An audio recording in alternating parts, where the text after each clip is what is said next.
la parole de Dieu et à votre vie de prière ce qu'est le carburant pour votre voiture.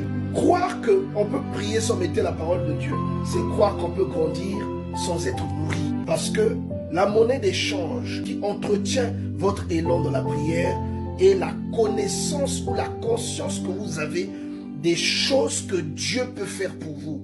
Et cette conscience-là naît de ce que vous apprenez de Dieu.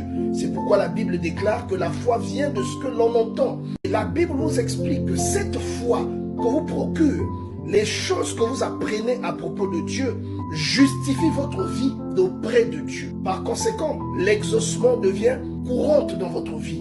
Si vous prétendez avoir une vie de prière mais que vous ne lisez pas votre Bible, quel est le socle sur lequel votre vie de prière s'appuiera-t-elle? Quel est le carburant qui vous permettra de tenir et d'avancer ou qui manifestera de la proactivité en face d'un combat?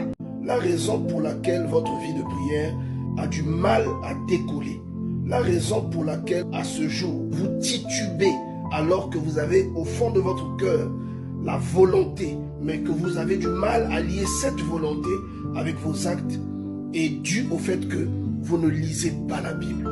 Vous ne méditez pas la parole de Dieu.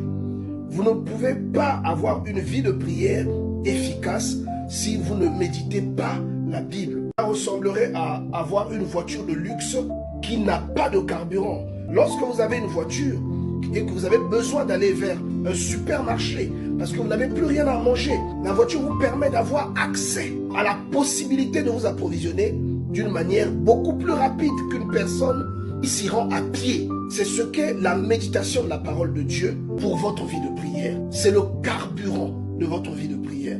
Une vie de prière est alimentée par la conviction. Cette conviction est la somme de tout ce dont vous êtes conscient à propos de Dieu et de ce que vous savez que Dieu peut faire pour vous. Et ces choses sont marquées dans la Bible pour que vous les méditiez, que vous les appreniez, afin qu'elles fassent grandir la foi que vous avez en vous et que vous ne manquiez jamais de carburant, de sorte que votre vie de prière ne tombe jamais en panne sèche. Un chrétien qui ne lit pas sa Bible n'a pas une vraie vie de prière. Cela sera plus une parodie